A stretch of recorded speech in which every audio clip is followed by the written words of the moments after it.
most urgent national concerns. So, lilipat na ba tayo doon sa most urgent national concerns? Can we see the numbers at least now? Yes. I think on top of that list is inflation still, no? Still. It's still inflation, and I'll read what we have right here. It's inflation, number one, at 77%, followed by pay increase at 44%. The third is poverty reduction at 32%, jobs at 30%, and at number 5, it's corruption, 22%. So yun ang top 5. There are other concerns too, but those are the top 5. Inflation, increase in pay, poverty reduction, jobs, and corruption. That's the top 5.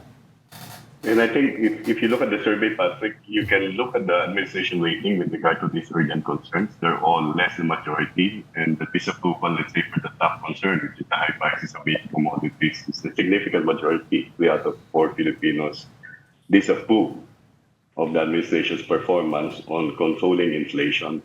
So that to me is a striking number. It means maybe the public doesn't see this problem being addressed. And among the issues that the public think the president should focus on and discuss during the SONA, or more specifically what he plans to do, is still controlling inflation. And among the people, when we ask them, what do you think are the promises that have been met by the Marcos administration, one promise that has not been met.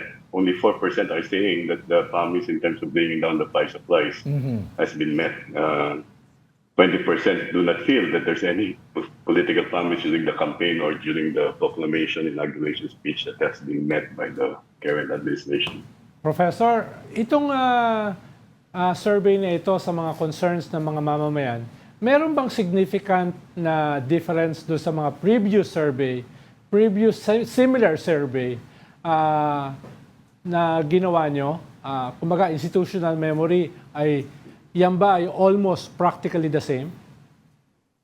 Almost the same, and we do have a table of sa media release that shows that although heightened yung concern about controlling inflation, which has always been the top concern, and hindi naman bumababa presyo ng mga bilihin. So the top 4 concerns, which are all material, have always been at the top of our surveys in the past.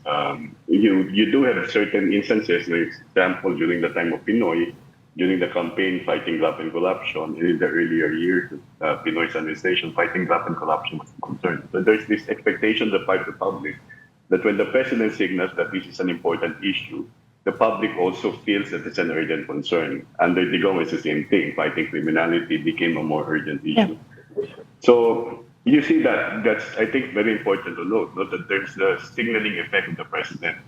On the part of this president, however, we don't see the effect because maybe there's not so much attention being given to these concerns compared to, let's say, other concerns. This is not to say the president is not doing his job. It's just that it's a hard job to begin with.